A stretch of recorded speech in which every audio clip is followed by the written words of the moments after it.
Fuck My Brain.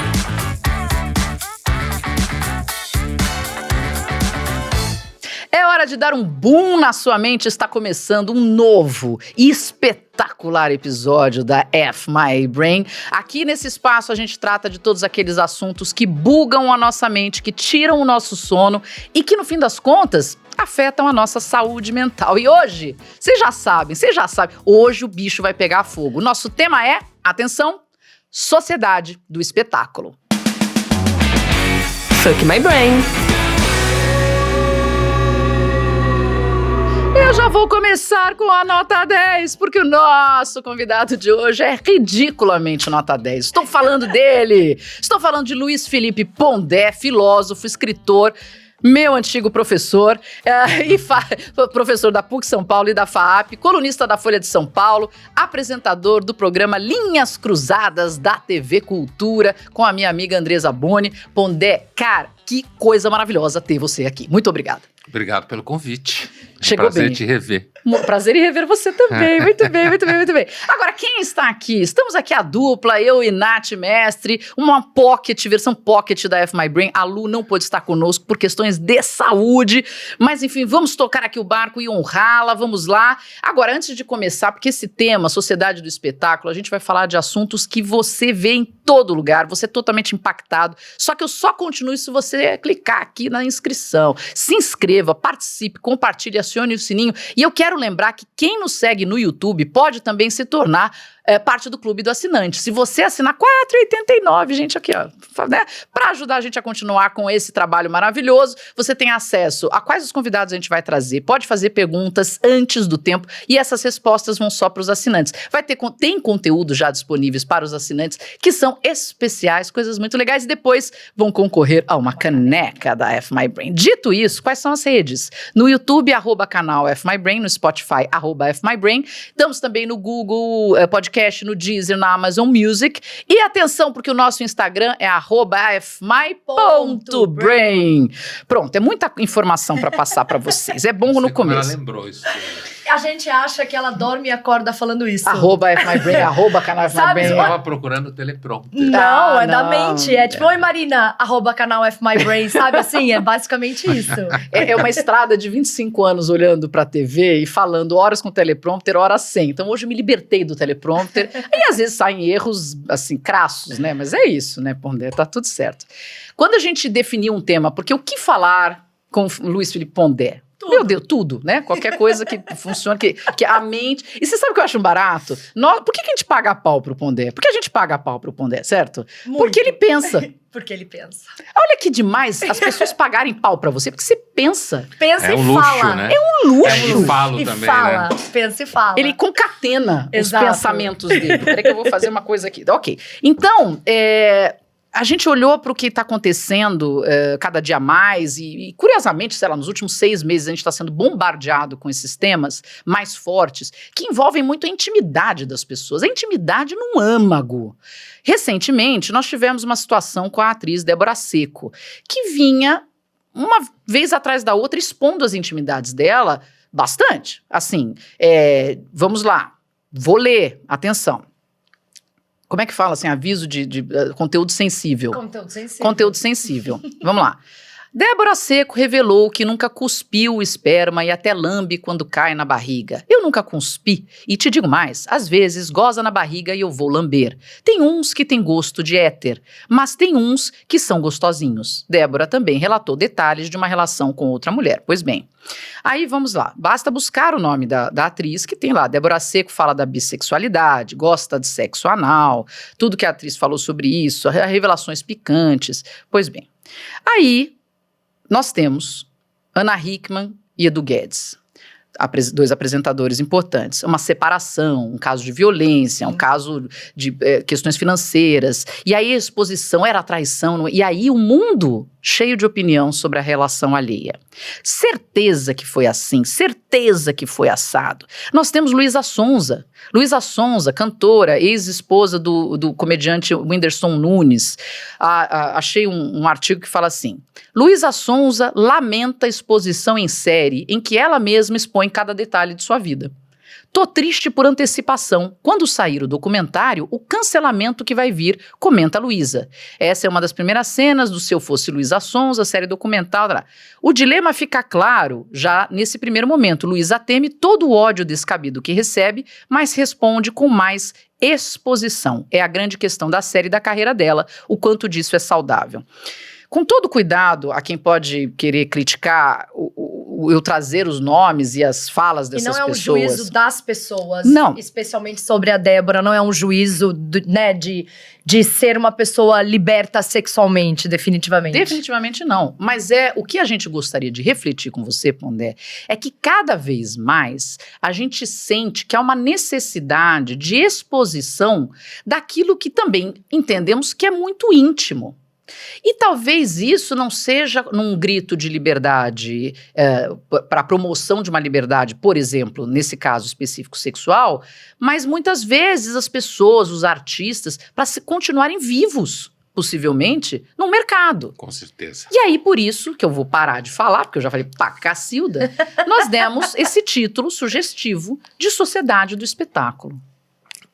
Olha, primeiro, obrigado pelo convite, prazer estar aqui. Olha, essa coisa de falar muito sobre sexo, eu lembro de um filme do Woody Allen, que eu não lembro qual é o filme, mas eu lembro da cena, que então ele estava com uma menina na casa, os pais tinham saído e tal, e ela falava barbaridades, né? Que ela queria fazer isso, que ela gostava de fazer aquilo, desse tipo que você estava citando aí. E aí na hora que ele pega ela e põe ela em cima do sofá, e começa a tentar, digamos assim, praticar o que ela dizia, ela pula fora. E ele pergunta, mas o que aconteceu? Alguma coisa assim. E ela diz, você conhece a fase oral do Freud?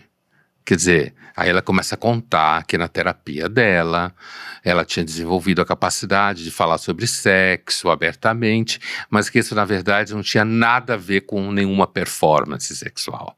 Ou seja, não implicava que havia ali, de fato, qualquer forma de liberdade sexual. Justamente porque ela só conseguia falar. E ela estava gozando, entre aspas, falando sobre isso, né? Claro que essa cena, pro diário, é uma daquelas cenas que o personagem ficava puto, que ele queria pegar a menina, estava achando que ela era fácil com tudo que ela falava, e na hora que aconteceu, não aconteceu. Então, eu não tenho tanta certeza que, não sei o caso específico dela, Débora Seco, mas assim, eu não tenho tanta certeza que tudo isso que se fala por aí realmente acontece, né? Porque me parece que hoje uma das coisas mais comuns é mentir, mente-se o tempo todo, né? Porque isso é marketing, né? Você está fazendo marketing, você falou que expor a intimidade muitas vezes é uma forma de você achar que se mantém relevante, porque as pessoas gostam de ouvir sacanagem, né? Gostam de fofoca, então é conhecido que nas redes os seguidores e tal vivem querendo que tenham conteúdos a ver com a intimidade da pessoa, o que ela gosta, o que ela faz. Então isso me parece assim, esse relato, apesar que eu não tinha ouvido esses relatos específicos, me parece bem típico da nossa época. Agora, sociedade de espetáculo, isso especificamente, isso é um conceito de um filósofo francês chamado Guy Debord, né? Que de repente vocês viram na faculdade, quem fez comunicação sempre passa pelo Guy Debord, e é um conceito que está muito ligado a maio de 68, muito ligado à ideia de que, para além daquilo que se faz para virar espetáculo na televisão, né? Para ser filmado. De lá para cá, Sociedade do Espetáculo virou, inclusive, para virar propaganda, publicidade. É como se o espetáculo fosse sugando a realidade enquanto tal, e o que importa é o que aparece. Isso daí eu acho que já é a fase mais miserável da sociedade do espetáculo. Esses exemplos que vocês deram aí já é a fase assim, tipo, socorro, preciso ser relevante. Eu só quero comentar que nós convidamos a Débora Seco, eu acionei 2 assessores que trabalham com ela para que ela pudesse participar aqui, que a gente gostaria muito de conhecer outras camadas da Débora, né? Sim, então tá um espaço aberto aqui para a gente ter conversas que tenham tudo a ver com Fuck My Brain.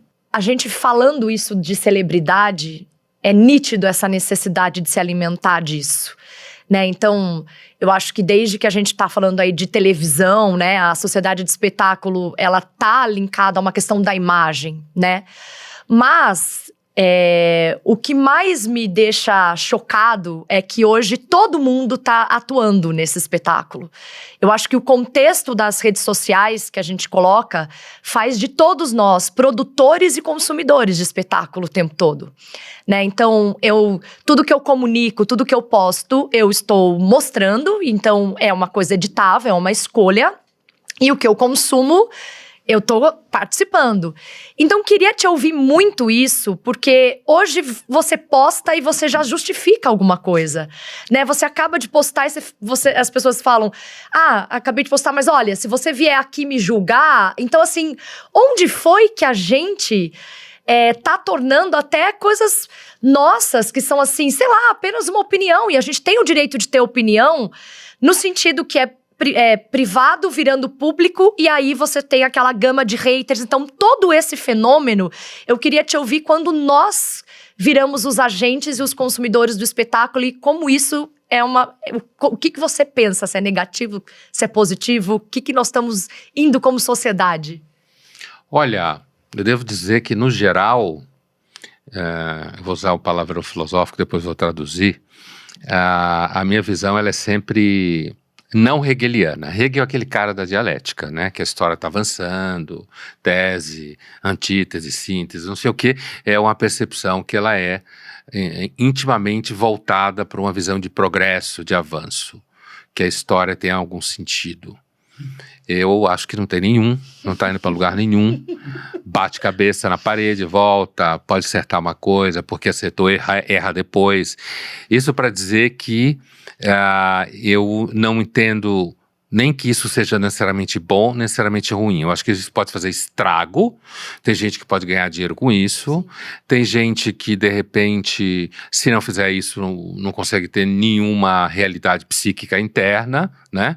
Depende disso cada vez mais.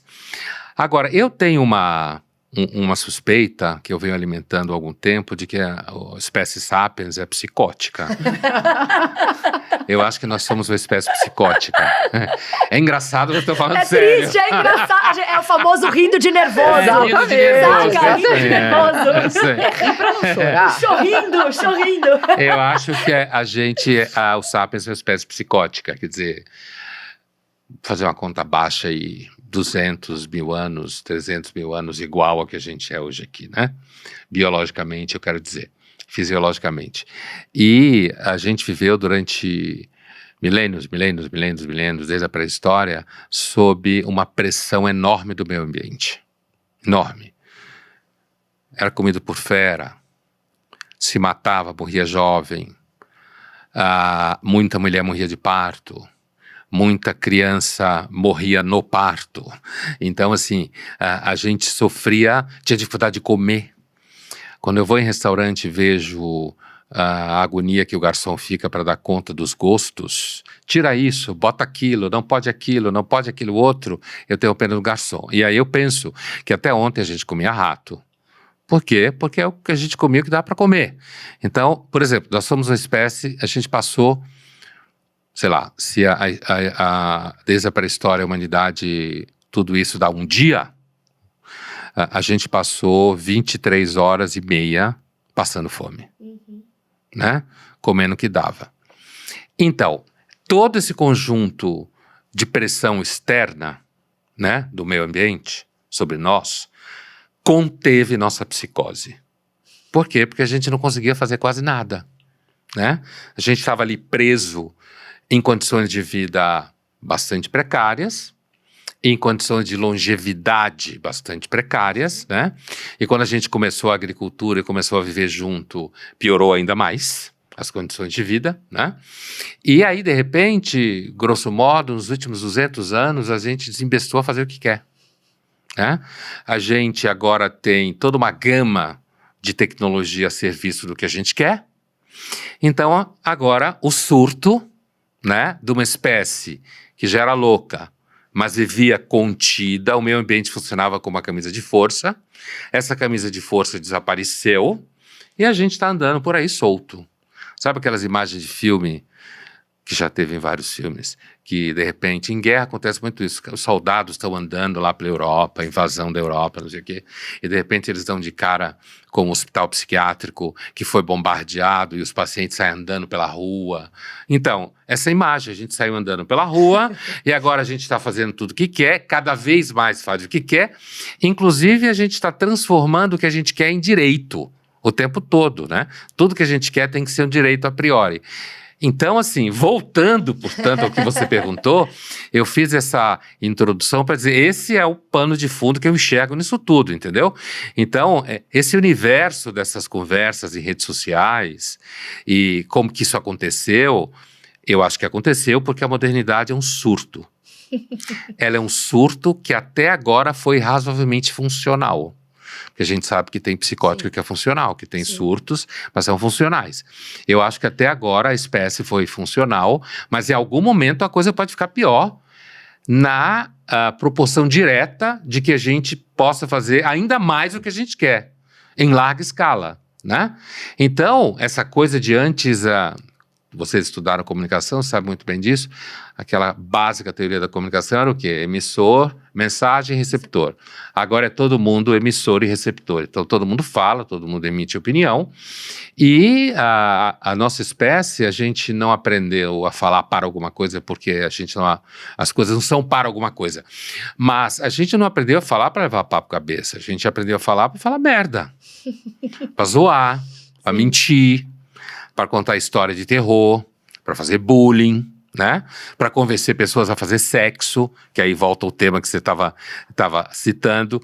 Então, a delinquência com a qual a gente usa a linguagem, digamos assim, hoje é muito clara, acho que é simplesmente a ponta do iceberg dessa delinquência profunda, que é a história do Homo sapiens.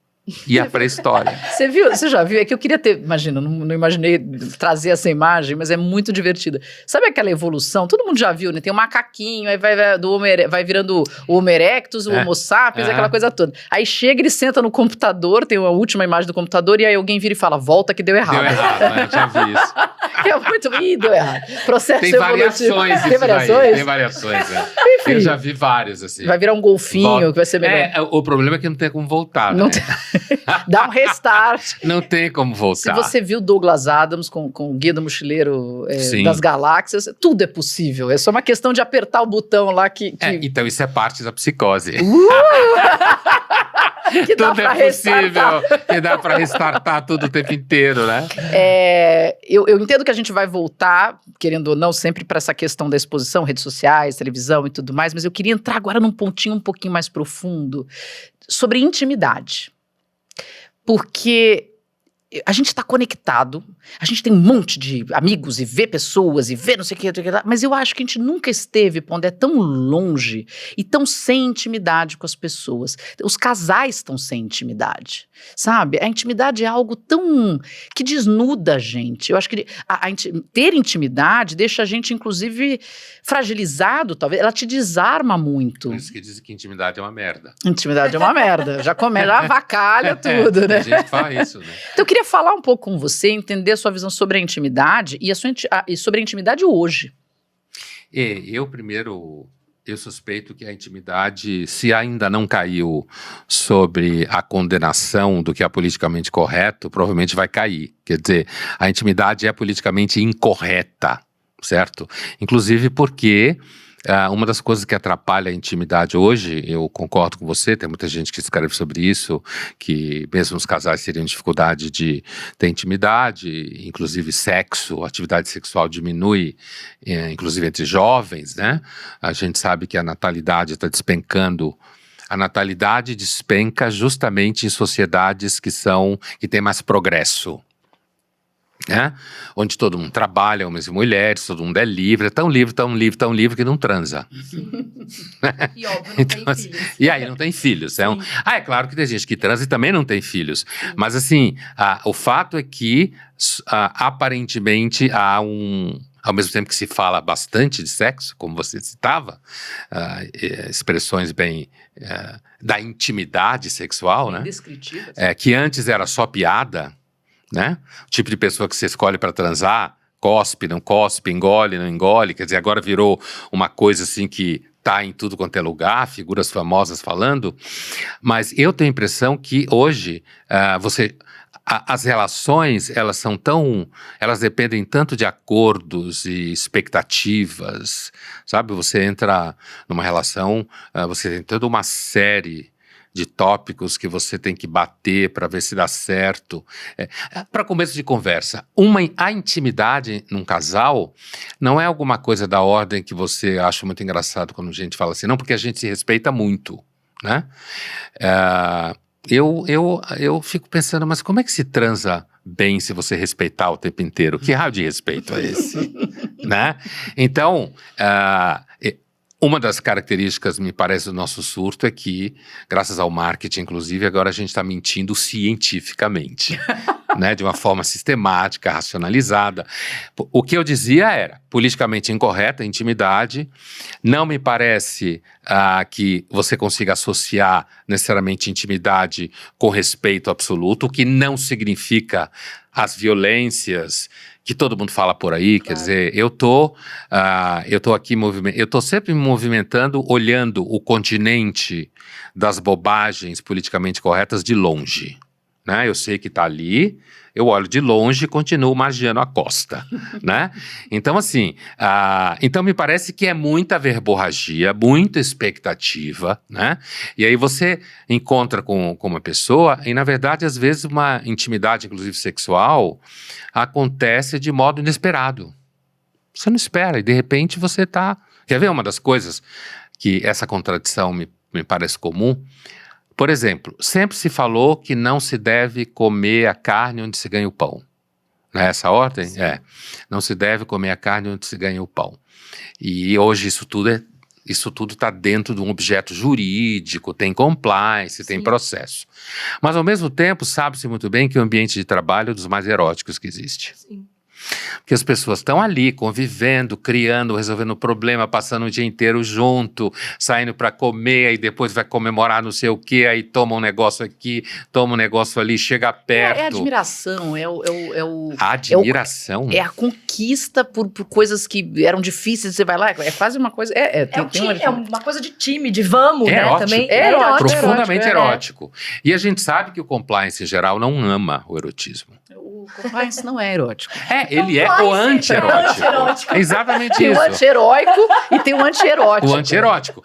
Porque o erótico, ele é perigoso no ambiente de trabalho. Tem a dúvida. Apesar que, como se fala desde a Grécia na filosofia, o eros é uma força que não só leva você ao coito. O eros leva você à criatividade, leva você à realização. A intimidade, no sentido histórico, que cruza com a ideia de vida privada, por exemplo, né? Tem uma obra de vários volumes, História da Vida Privada, que foi publicada no Brasil, acho que nos anos 80, pela Companhia, logo no começo da Companhia das Letras, que assim, a privacidade nunca foi exatamente como a gente pensa que ela seja hoje ou era antes das redes sociais. Por exemplo, você saber quem era seu pai era uma coisa muito rara. Por quê? Porque se você descesse extrato social, usando a expressão anacrônica para a Idade Média, mas se você descesse no extrato social, não havia muito essa coisa de que a gente vê nos cinemas, a menina casando com o menino, ela com a florzinha na cabeça, não tinha muito isso, né? Na realidade, os grupos eram misturados, ninguém sabia direito que era o pai, vivia-se numa coisa chamada parentela, uma expressão traduzida para o português, que era, na realidade, se morava onde dava para morar, ficava todo mundo junto e se transava na frente de todo mundo, inclusive. E aqueles que eram nobres, aristocratas e tal, era importante saber quem era pai, porque era importante saber qual era a linhagem do patrimônio, Sim. Quem herdava o quê, né? Mas assim, mesmo os aristocratas transavam com gente ao redor, né? Tem um filme maravilhoso dos anos 90, não sei se vocês já viram, porque na época vocês não tinham nascido, provavelmente. Não. Então, assim, é um filme espanhol chamado El Rey Pasmado e la Reina Desnuda. Mas eu não assisti. Então, Que eu já ouvi, eu acho, mas não vi. é dos anos 90, Sim. né? O Rei Pasmado Já e a era Rainha muito funcional Nua, nessa um época. filme espanhol, né? E o problema é que eles são loucos um pelo outro, isso era um problema. Porque eles transavam pra cacete e ela gozava pra cacete, então ela berrava dentro do castelo e ficavam todos preocupados com a honra do casal, já que a rainha era tarada pra transar com o rei e o rei era louco, pasmado, como diz, pela reina desnuda. Então, os conselheiros lá, inclusive a igreja, um filme espanhol, né, bem católico nesse sentido na época, eles faziam uma comissão de pessoas que ficavam ao redor da cama dos dois para que eles transassem e se conseguissem conter o gozo. Gozar, porque tem que ter filho, o cara, ela não, porque tem que ter filho, mas de forma nenhuma manifestar qualquer ruído, qualquer gemido, qualquer verbo associado ao que estava acontecendo no ato sexual. E aí as freiras ficavam rezando para Mas aí ajudar. ninguém vai gozar com a freira rezando Então, em volta da isso cama. mas é o que acontece no filme. É o que acontece na cena. Dá errado. Né? É claro que dá errado, mas a ideia, o exagero, o filme é uma comédia, né? Mas ela é uma comédia muito interessante justamente por isso. Primeiro mostra a ideia de que sexo privado, por exemplo, não é uma coisa óbvia, né? Que sempre existiu, de forma nenhuma. Inclusive, se você pensar até em Roma, uma civilização importante, claro. você tinha uma mulher andando sozinha na rua, o cara podia encostar ela na parede e transar e ir embora. Para que isso não acontecesse com ela, ela tinha que estar acompanhada, ou de escravo, ou de alguém da família, para mostrar que ela era uma mulher de casa, certo? Que ela tinha casa, que ela tinha proteção, porque senão o cara encostava ela na parede, transava e ia embora e... Então, tudo bem. Então, a organização da vida privada é uma coisa razoavelmente recente. Os castelos não tinha divisão de quarto, não tinha divisão nenhuma, né? Inclusive, muitos dos cavalos dormiam dentro, junto com as pessoas, né? Entravam com o cavalo dentro do espaço. Então, isso tudo mostra que se a noção de privacidade, a experiência de privacidade é uma experiência razoavelmente recente na história da espécie, a de intimidade, então, né? Digamos assim, a parte mais subjetiva dentro da ideia de privacidade, essa então, para crescer e florescer, ela é extremamente delicada, então você pode acabar com ela em 2 minutos. Talvez a gente esteja acabando com ela mesmo, já que durante tanto tempo ela nunca existiu. Então, no fim, a gente não é novidade, a gente só tá voltando pro que já foi. Falei que a gente não avança? Rapaz, Então, ele mas- acabou de se provar. Então, mas isso, o detalhe curioso que eu fiquei pensando, então, da construção que ele fez é que a gente passou de não ter a privacidade para ter uma privacidade que é bem capenga para o que é legal e mentirosa. É isso que é muito doido. Porque a gente é muito ruim com o privado, porque a intimidade tá cada vez mais difícil. Então, na parte boa, vamos dizer assim, do privado, que é você ter de fato uma coisa legal com uma outra pessoa, é escasso. Mas o que eu acho que é um grande problema é que o privado que vem a público é mentiroso. Que a gente tá o tempo todo mentindo sobre isso. Sim. E aí faz com que gere um movimento que você olhe e fale, a vida do outro é mais interessante. O Sim. outro tá melhor do que eu, o outro é mais interessante, o outro transa mais do que eu, o casamento do outro é melhor do que o meu. Porque o que se expõe do privado é mentiroso. Faz Você sentido? faz propaganda. É porque redes sociais é marketing digital. Então, você está vendendo tudo o tempo inteiro. A sua transa, a sua gozada, a sua pizza, né? Sua depressão. Sim. Está vendendo sua depressão, vendendo sua angústia, né? E quando você está vendendo, uma vez eu estava fazendo uma palestra numa empresa X e era pro pessoal do comercial. E eu esqueci que era gente comercial e tal. E aí eu estava desenvolvendo esse tema sobre a mentira e o marketing. Aí uma das meninas da empresa que estava lá me assistindo falou assim, Pondé, você está falando com o pessoal do comercial aqui, todo mundo sabe que todo mundo mente o tempo todo, né? Então, assim, quando tudo se transforma em business, a mentira é um método necessário para que as coisas aconteçam. Mas não estou falando de mentira grosseira, eu dizer, não, eu tenho um Porsche, eu não tenho. Não é isso. É mais nessa linha do que você está falando. Então, você vai ajustando a imagem aqui, botando o filtro lá, contando uma historinha assim, inventando uma historinha assado, para que isso crie uma coisa relevante. É claro que se você vê uma mulher bonita falando sobre hábitos íntimos dela, sexual, isso pode deixar moleques de quinta série super ligados, né? Agora, se de repente você começa a lavar esse papo entre amigos, num happy hour, conta uma história dessa, sobre lamber, chupar, engolir, não sei o quê, e aí as pessoas começam a beber, de repente isso pode funcionar para fazer com que um casal ali resolva praticar aquilo no resto da noite. Então tem lá a sua função positiva também, alguém ficar falando esse tipo de coisa. Pode ajudar. Pode ajudar. Parabéns, achei legal. Vamos seguir assim, né? Bateu a meta, dobra a meta.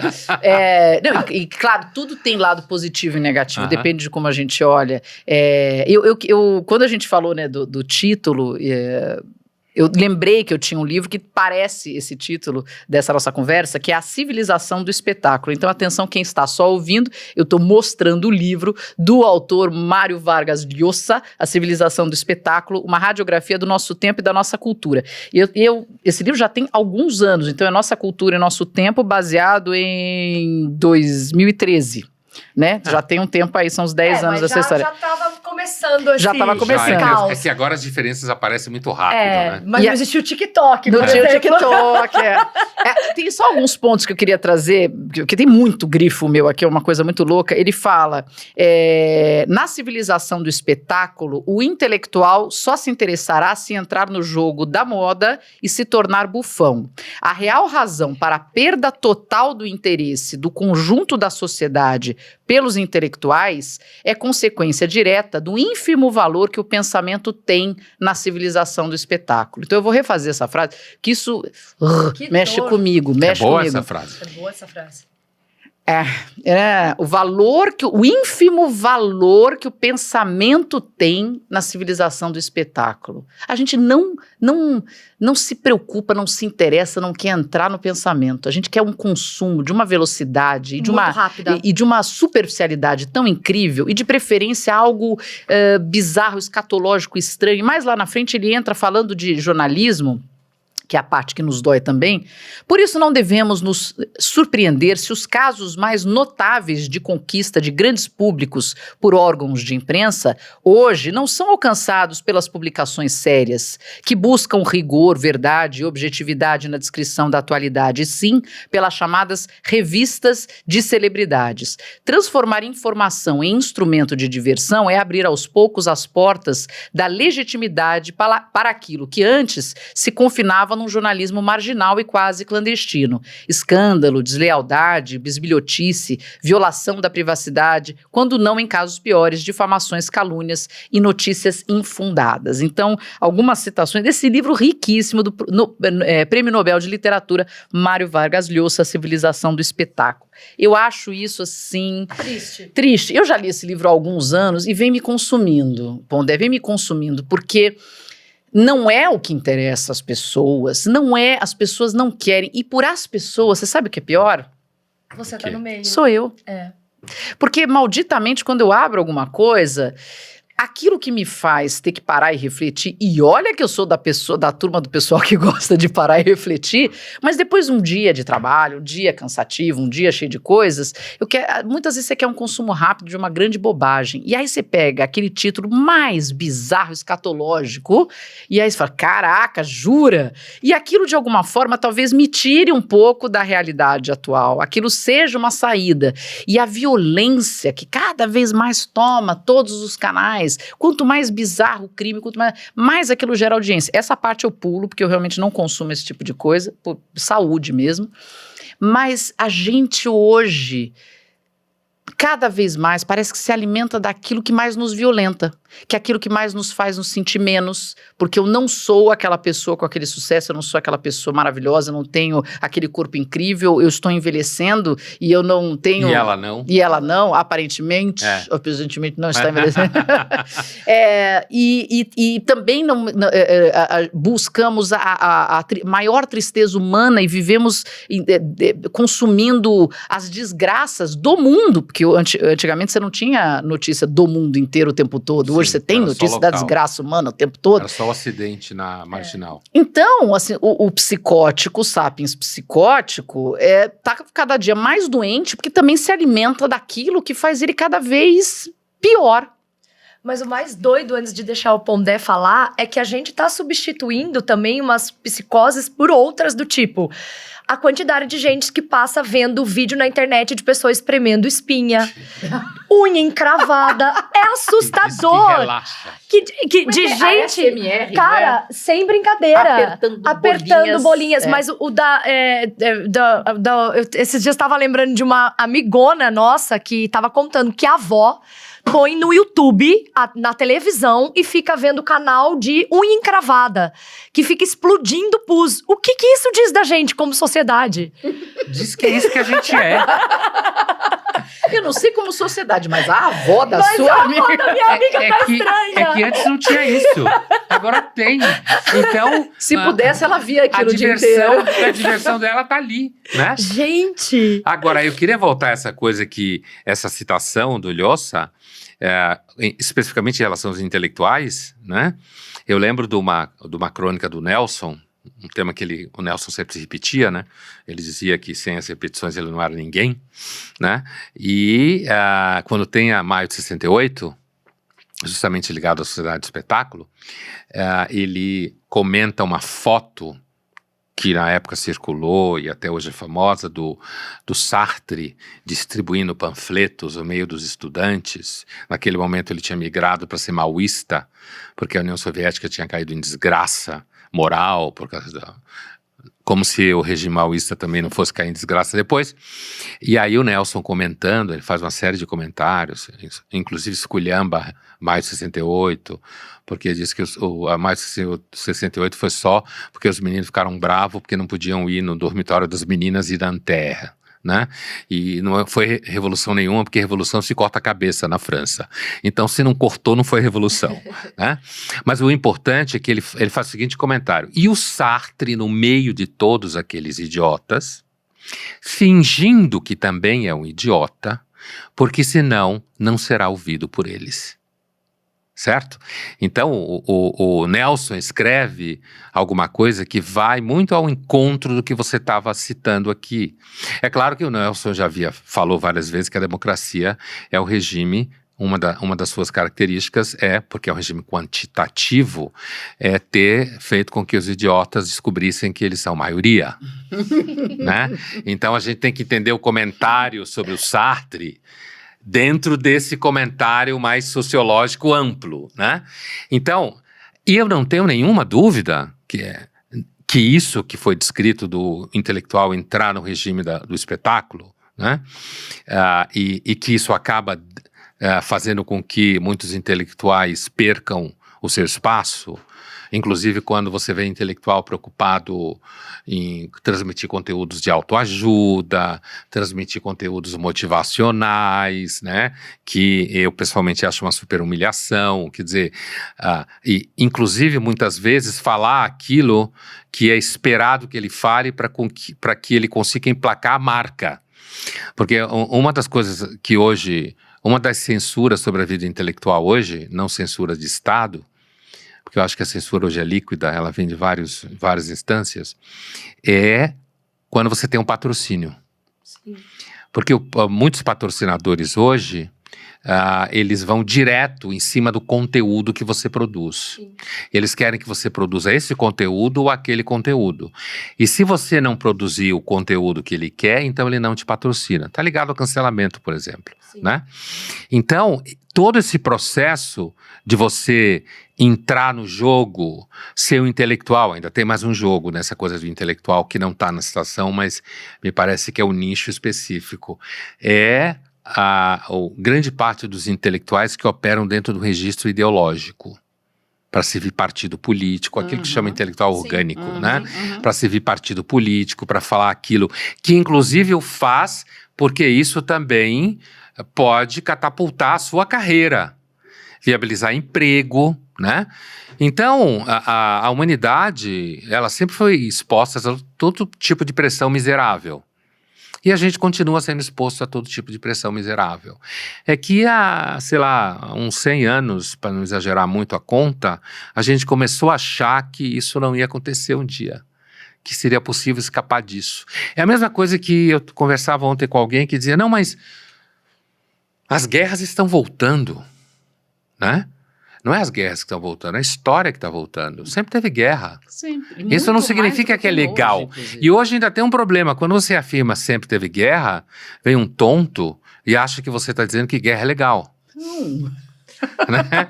Não, sempre teve guerra. Sim. Significa que se durante algum tempo só teve umas guerrinhas pequenas, que continuam pequenas no sentido que eram locais, envolviam grandes potências diretamente, não significa que não pode acontecer de novo. Né? E assim, uma hora você, sua praia, suas férias pode ser atropelada por alguma coisa mais grave. Mas você sabe, Pondé, que você falando, me vem uma coisa que é assim, né? Enfim, hoje eu sou jornalista, como você sabe, mas hoje eu trabalho com marketing e branding. E a maior contratação, assim, a maior procura do meu trabalho é de construção de marca pessoal, construção de autoridade nas redes sociais. De uma pessoa. De uma pessoa, né? Então, essa ideia dessa construção de autoridade, que é tão doido ver a gente falar desse esvaziamento do intelectual na era que a gente tá, porque eu acho, tristemente, é uma coisa que eu converso muito, que até essa construção de autoridade que a gente faz para um formato digital, para que se venda um infoproduto, então uma palestra, uma mentoria, um curso, porque, enfim, é o produto final, a venda, é um intelectual rápido, é um intelectual formulado, é um intelectual de consumo rápido. 5 passos para. 5 passos para. Porque, ser inteligente. Exatamente. Porque quando você tem de verdade, e isso é uma tristeza, uma dor que eu troco muito assim com a equipe e até com os clientes, que eu falo, quando vem uma pessoa que de fato, parece que quando vem alguém que tem realmente muito a contribuir, só que não quer se render ao formato da fórmula, ela não vai fazer o sucesso, chamando de sucesso, né, tá lotado de seguidores. Porque, de fato, a gente perdeu essa capacidade, acho, de parar um tempo para refletir, para procurar. Então, é como se a gente precisasse disso até para sobreviver como intelectual. Não sei se tá fazendo sentido o que eu tô comentando, sabe? E a gente vira uma redução nossa. De intelectual que não entrasse na fórmula? É. Assim, claro. Veja, quem disse que dá para todo mundo ser inteligente? Quem disse? Que dá para inteligente no sentido de ter um conteúdo consistente, construído ao longo de anos. Porque para você ter um conteúdo consistente, construído ao longo de anos, isso significa que você tem que ter passado muito tempo lendo, por exemplo. Precisa ter repertório. Um repertório sólido, né? E, assim, eu não tenho nenhuma dúvida quando você fala que, de repente, pode aparecer alguém com uma densidade maior e essa pessoa não cabe dentro da fórmula, é porque não vai caber mesmo. Porque a fórmula não é para você ser muito denso.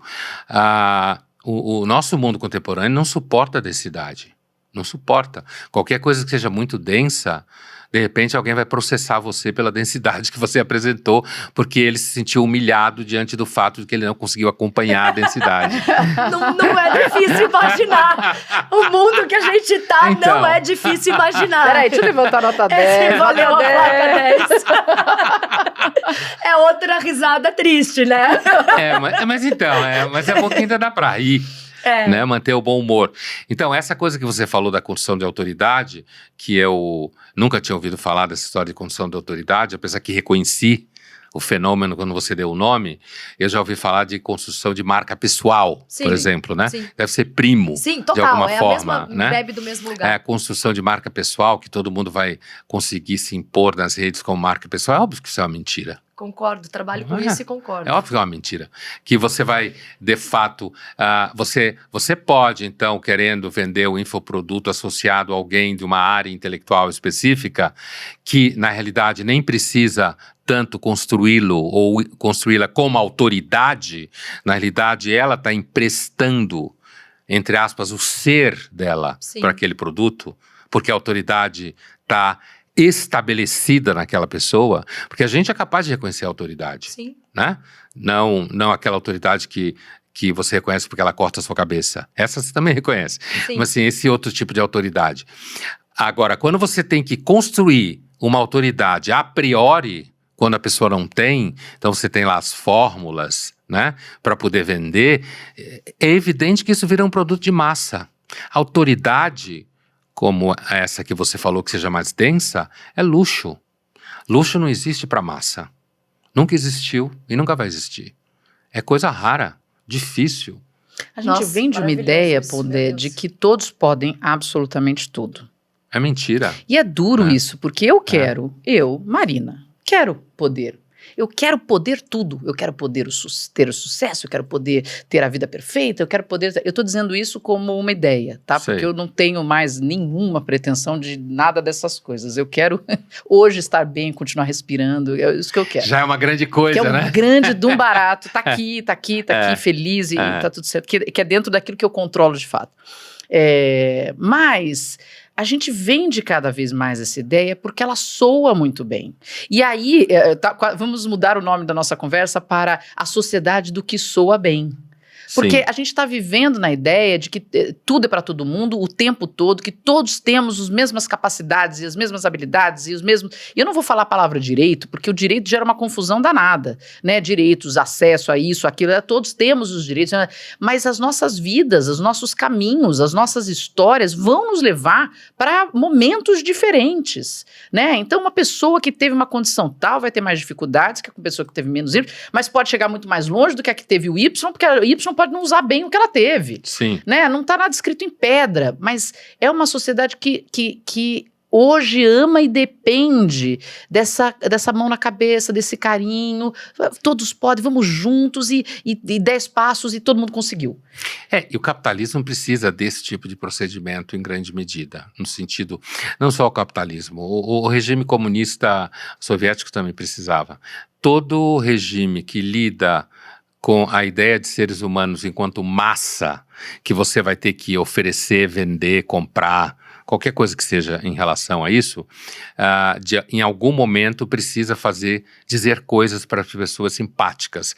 No caso do capitalismo, e daí o marketing, se é a grande ciência da mentira, você precisa passar a mão pela cabeça o tempo inteiro.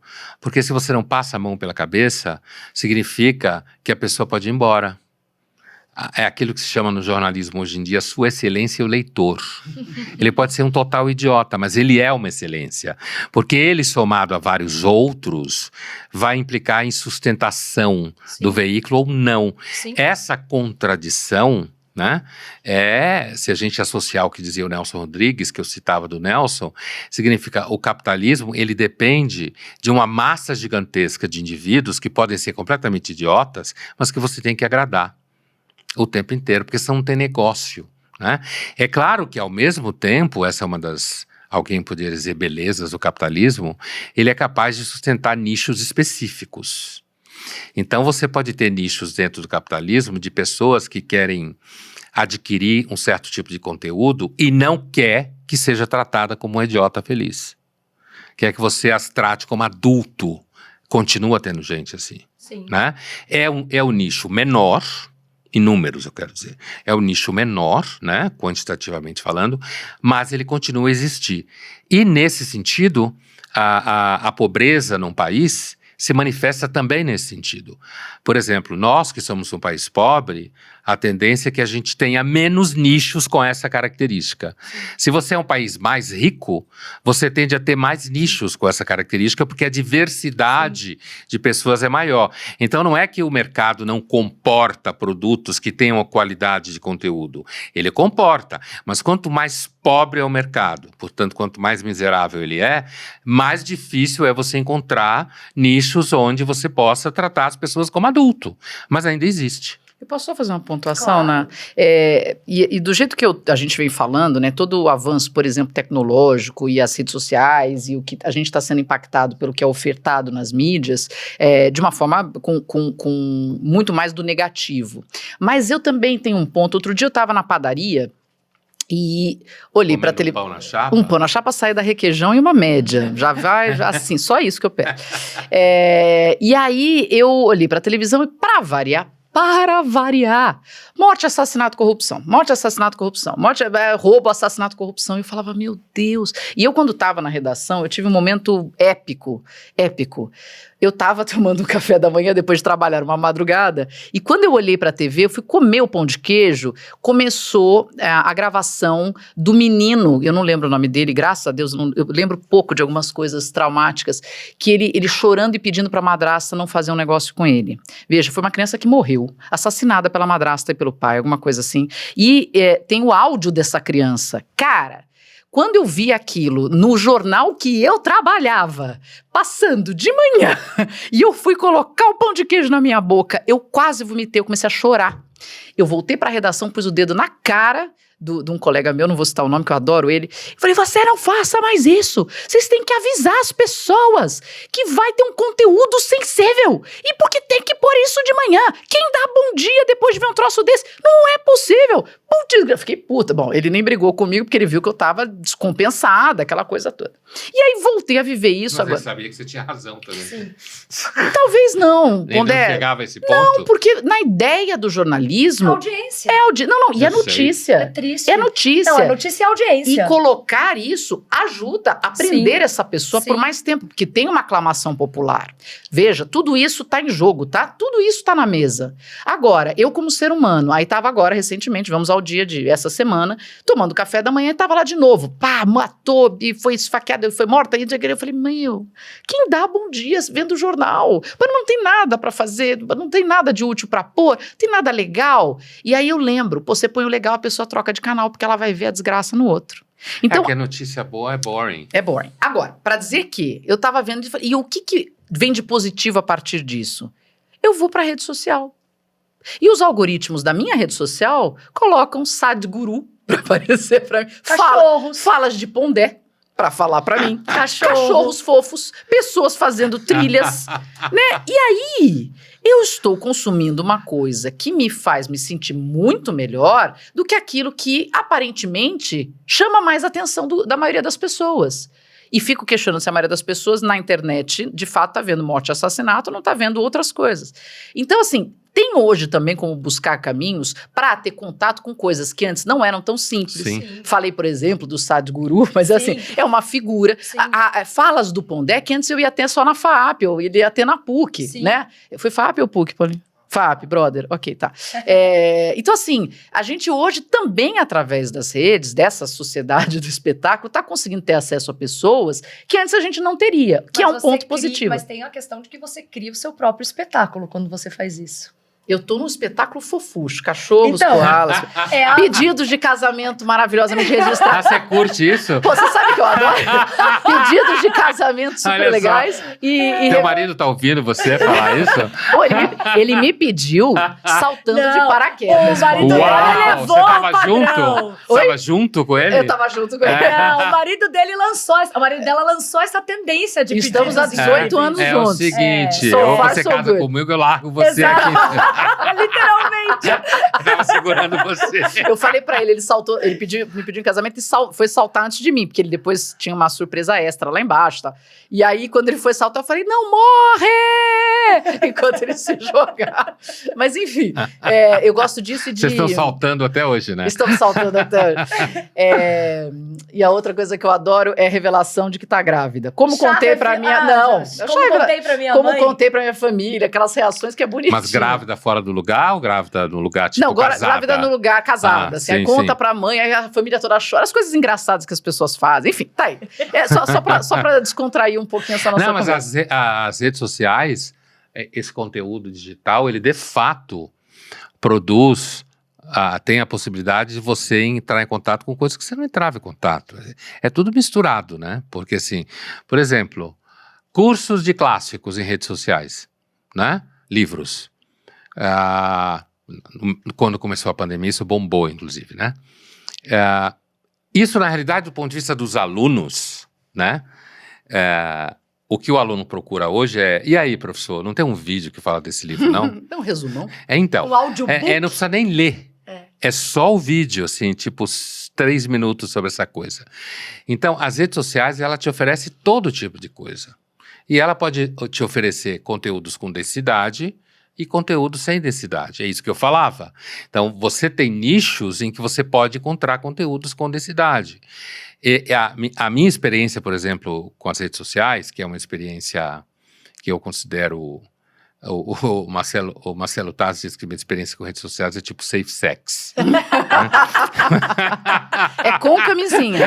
É uma experiência com camisinha. É com camisinha. Com as redes sociais, Porque assim, eu não vou às redes sociais, né? Quem administra minhas redes sociais é uma empresa, né?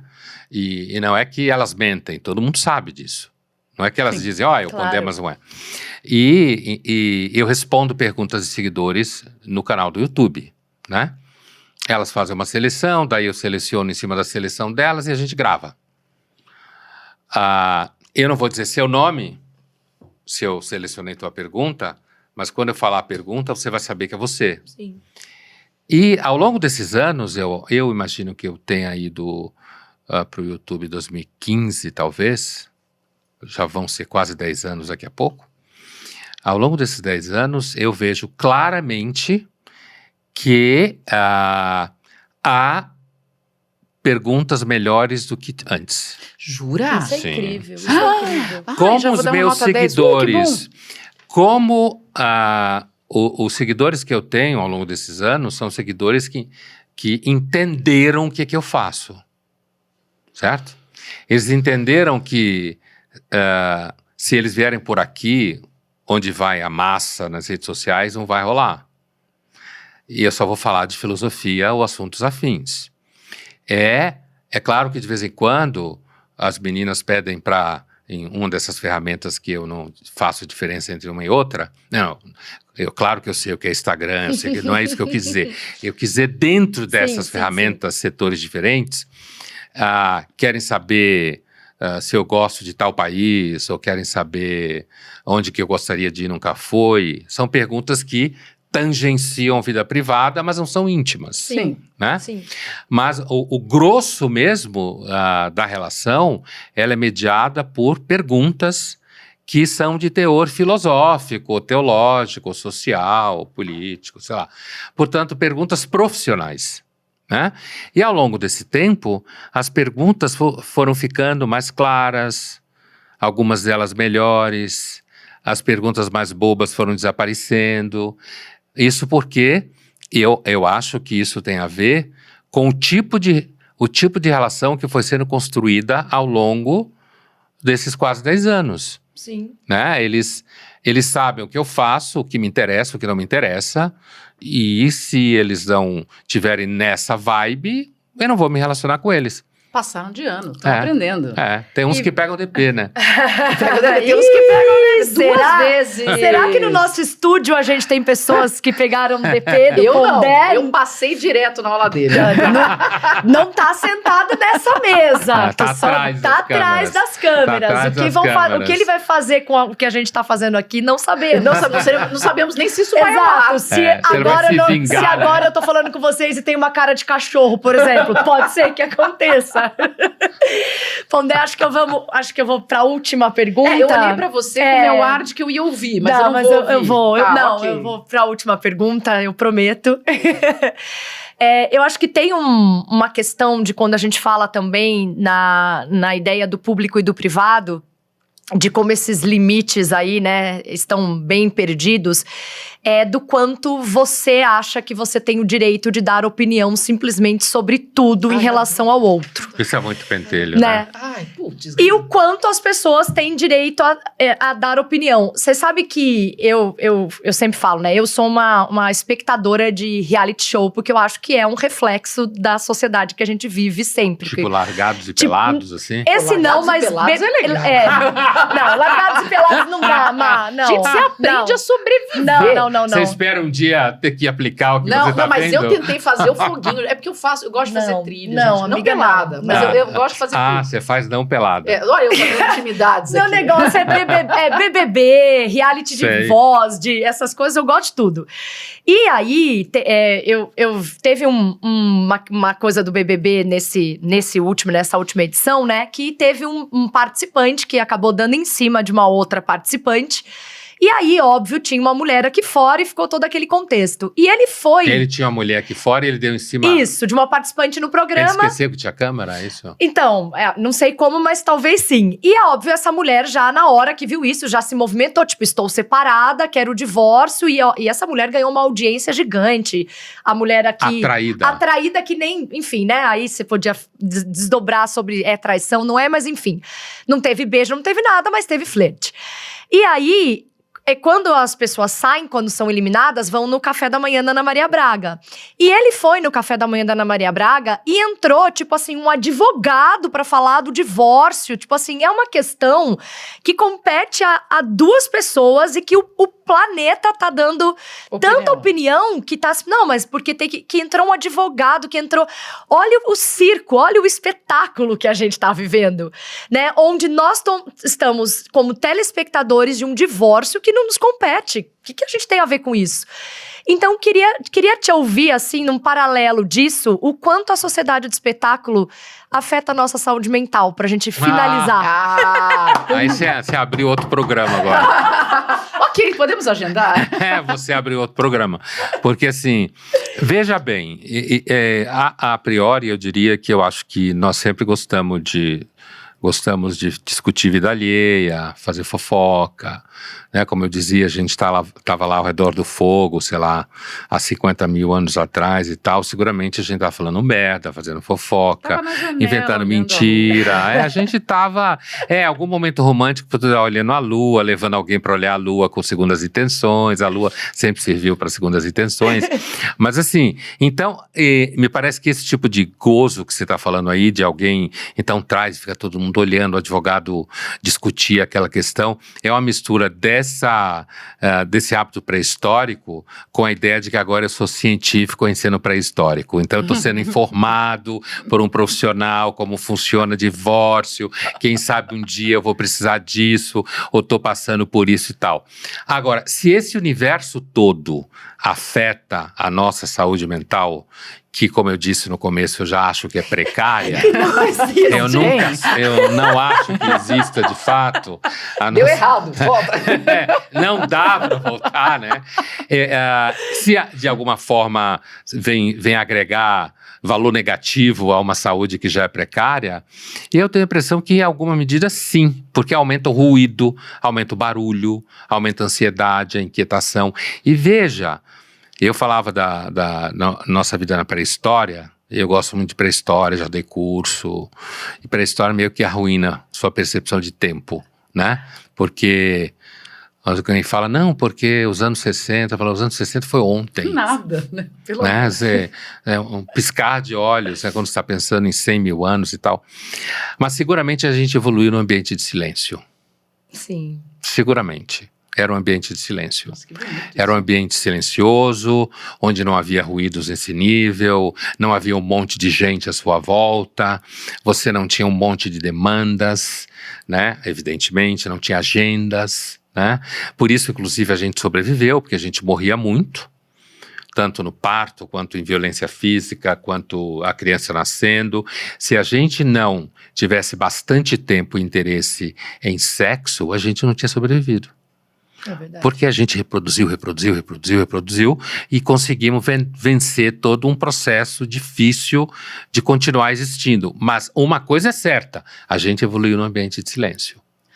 Nossa. Incrível. Eu achei que tem uma plateia, assim, um ola de... Nossa! Luiz Felipe Pondé, você está de sacanagem. Aliás, vocês ouviram? Ai, que tristeza assim. É hora do boom. Fuck my brain.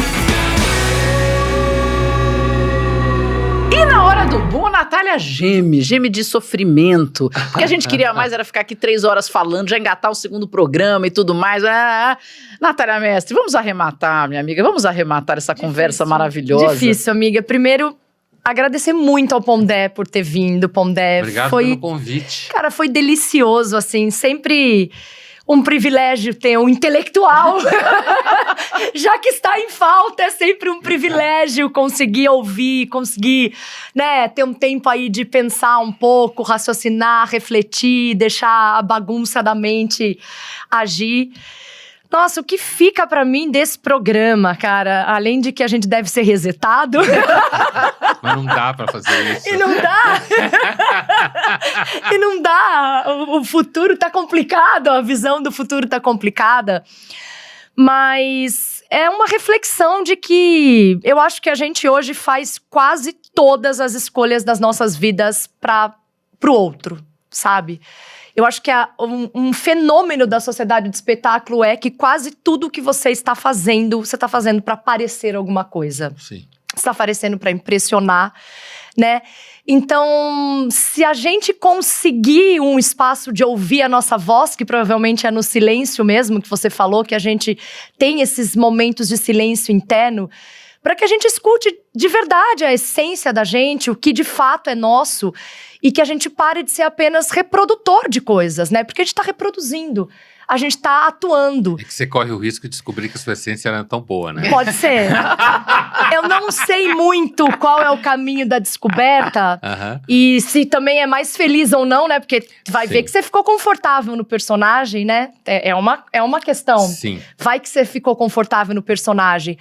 Mas, sei lá, eu acho uma vida meio vazia a que você passa só atuando, sabe? Então, por uma vida menos vazia, por mais presença, sabe? Nota 10 pra Natália Mestre. Isso é um tema filosófico clássico, viu, Natália?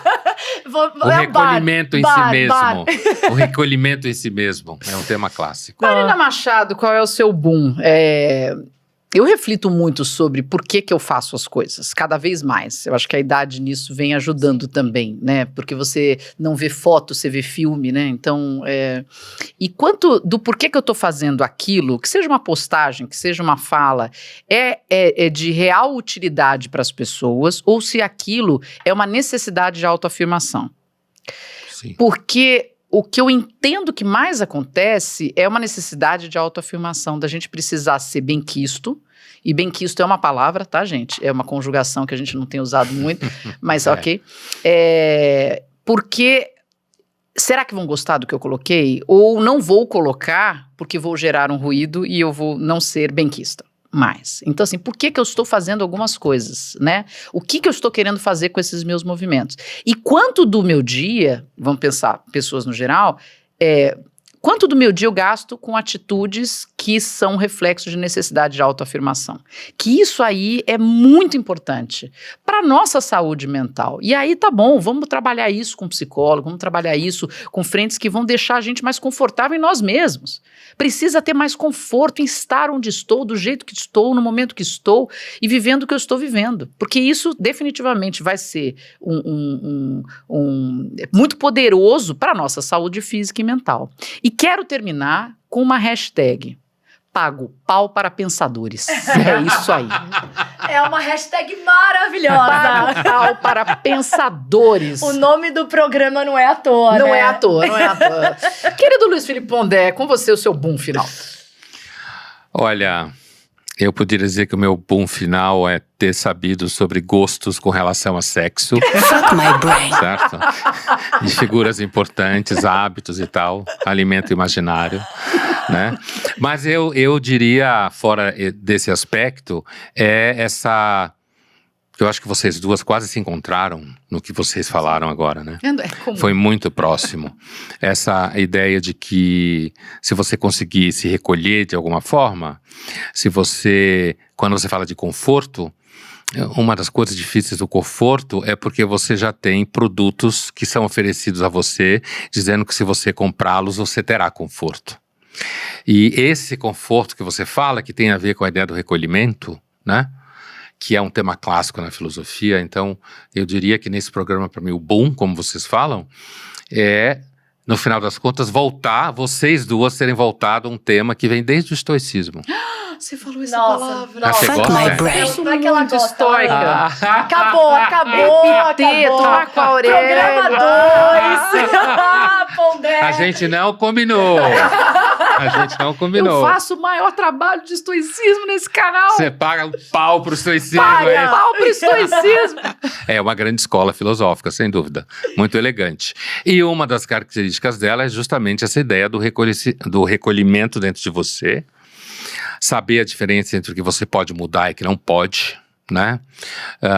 Tentar viver no momento que você está agora e não ficar fazendo planejamentos o tempo inteiro para frente. E eu acho que isso é uma coisa bem essencial mesmo. Você me diagnosticou como estoica ao longo da minha conversa com você, porque eu apresentei cada passo. Mas eu não sabia que você gostava do estoicismo. Amo de paixão. Nossa o estoicismo senhora. a gente, filosofia, chama de constante estoica. Porque o estoicismo, ele é antigo, o grego, né? Sim. Depois romano e tal. Mas ele está sempre presente. Sim. Graças Seja a lá a Deus, época ele que é for, libertador. ele está sempre presente. Libertador. Fuck my Essa brain. pessoa aqui. Muito obrigada, viu, Luiz Felipe Pondé? Obrigado a vocês. Gente, que coisa mais maravilhosa, que programa mais espetacular. E se você gostou, primeiro, vamos curtir, ajuda aí o algoritmo. Se você não faz parte do nosso clube de assinatura do YouTube, entre lá, R$4,89 para ajudar o projeto a continuar e que a gente vai ter sempre conteúdos novos, diferentes, exclusivos para vocês. E vamos passar os nossos canais. Vamos lá, no YouTube, @canal FMyBrain, no Spotify, @FMyBrain. Estamos também no Deezer, Google Podcast e Amazon Music. Nos Submarinos estamos presentes também e na Estação Espacial Internacional é possível também nos ouvir. Um beijo para os astronautas. E falta só nosso Instagram, @fmy.brain. Gente, Luiz Felipe Pondé, Sociedade do Espetáculo. Vamos repassar essa conversa que foi incrível. Um beijo, muito obrigada de novo, Beijo Pondé. pra vocês. Obrigado. Semana que vem a gente está de volta. Nath, minha amiga, muito obrigada. Obrigada a você. Um beijo e até quinta-feira. Tchau, tchau. Fuck my brain. Fuck my brain.